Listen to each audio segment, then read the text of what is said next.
Hai guys, bertemu lagi di video selanjutnya. Kali ini membahas mengenai pengaruh pertumbuhan ekonomi terhadap pendidikan kita.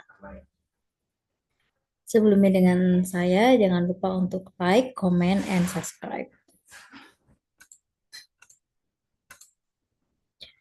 Di dalam dunia yang dikenal dengan pendidikan ekonomi, kita mengenal bahwa ekonomi itu merupakan sesuatu hal yang prinsipnya itu pada saat ini juga dipelajari ya teman-teman, karena fenomenanya akan selalu relate dengan ekonomi yang terjadi dimanapun. Jadi ekonomi itu suatu ilmu yang tidak pernah mati ya teman-teman.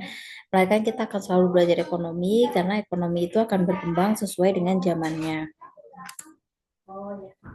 Seperti apa sih contohnya fenomena edukasi atau pendidikan dari ekonomi ini di kehidupan sehari-hari?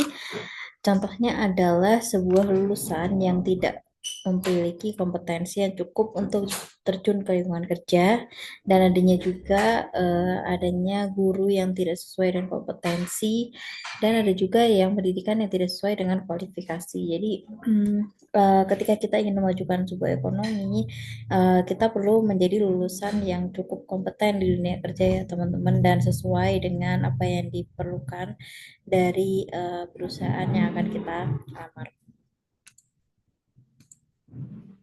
Dan dengan adanya kita mampu untuk beradaptasi dengan dunia di mana kita akan bekerja nanti, itu akan menimbulkan adanya perkembangan ekonomi ya tentunya teman-teman, penerimaannya di dalam perkembangan ekonomi. Dan kenapa kita membutuhkan adanya ekonomi yang berkembang? Karena yang pertama kita perlu meningkatkan pendapatan nasional ya teman-teman, dan meningkatkan produktivitas kita sebagai individu yang bekerja, dan menambahkan juga adanya pertumbuhan dalam ekonomi.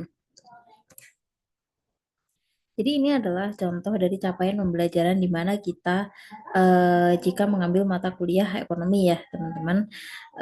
Di sini adalah dengan meningkatkannya edukasi di dalam ekonomi dan ada peningkatan di dalam diskusi.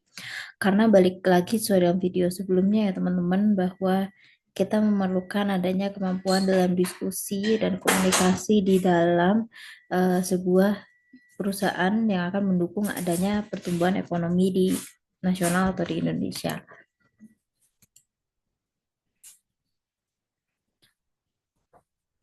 Ini adalah contoh dari pertumbuhan ekonomi ya, bisa terjadi ya teman-teman.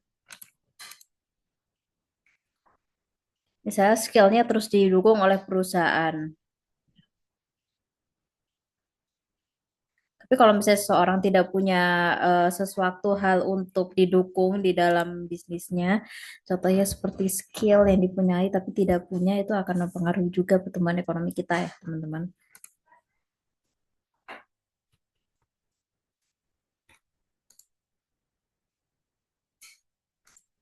Maka dari itu, ketika kita ingin ekonomi ini maju, kita perlu untuk meningkatkan dulu apa yang dibutuhkan oleh SDM kita di dalam suatu lingkungan ya teman-teman. Misalnya dalam hal pendukung pendidikan, belajar ekonomi gitu ya, belajar belajar komunikasi.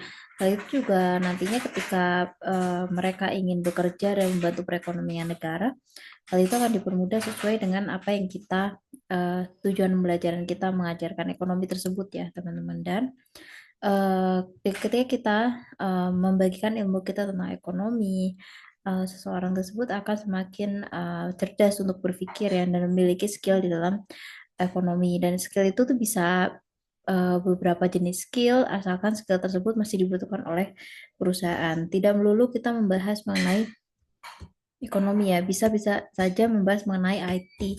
IT juga mendukung supaya ekonomi maju loh teman-teman. Jadi semua divisi yang ada di perusahaan, ketika kita memberikan pendidikan yang sesuai, itu akan menimbulkan SDM yang sesuai kualifikasi, dan bisa ada pembaruan dalam pegawai juga.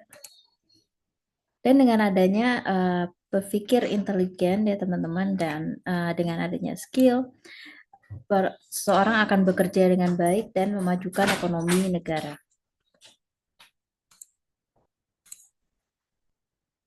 Ini terkait juga dengan human resources ya, atau dengan hubungan manusia di antara perusahaan ya teman-teman. Jadi di perusahaan itu kan banyak divisi yang saling bekerja sama, di mana seseorang yang tergabung di dalam divisi tersebut sudah memiliki skill yang cukup, memiliki kualifikasi yang cukup, dan memiliki ilmu yang cukup ya teman-teman. Dan dia didukung juga oleh education, yaitu pendidikan yang diberikan pada saat mereka kuliah atau pada saat pelatihan itu akan meningkatkan kualitas mereka. Di mana kualitas tersebut nantinya ketika mereka atau ketika kita terjun di dunia kerja, kita memiliki skill tertentu yang dibutuhkan oleh perkembangan bisnis di negara. Dan akhirnya pada ujungnya akan meningkatkan ekonomi negara. Jadi utamakan dari pendidikan atau dari ilmu yang kita dapat bisa menghasilkan atau meningkatkan ekonomi negara. Jadi dengan adanya pendidikan yang diperoleh ya teman-teman, makin tinggi pendidikan, makin tinggi kualitinya gitu ya, untuk bagaimana caranya efektif dan efisien dalam meningkatkan bisnis dan perekonomian negara gitu ya teman-teman. Jadi perekonomian negara ini kan konsepnya sudah luas ya. Perekonomian negara itu bisa maju dari jika perusahaan tersebut itu bekerja dengan baik, menghasilkan laba yang baik ya teman-teman. Jadi skill itu akan selalu diremunerasi, pembaruan gitu ya, karena orang yang sudah tua juga bisa dipensiun, orang yang sudah jago juga bisa resign. Kita harus remunerasi pegawai juga. Dimulainya dari mana? Yaitu dari pendidikan. Jadi itulah pengaruh dari pendidikan ke perekonomian negara ya, teman-teman. Ini adalah beberapa penelitian yang terkait ya dengan perkembangan perekonomian negara. Dan penelitian ini juga masih di tahun-tahun terbaru ya, karena kan sekarang 2014. Artinya 10 tahun ke belakang itu masih menjadi penelitian yang bisa dibilang bisa digunakan sebagai referensi kita gitu ya. Dan penelitian yang dicanangkan di dalam PPT ini adalah 2019 sampai 2021 ya, jadi masih baru teman-teman. Oke, sekian penjelasan dari saya mengenai apa sih pengaruh dari pendidikan ke perkembangan ekonomi. Kalau misalnya ada yang mau ditanya silahkan komen komen di bawah ya teman-teman. Tapi jangan lupa like juga dan subscribe juga. Sampai bertemu di video selanjutnya teman-teman. Bye bye.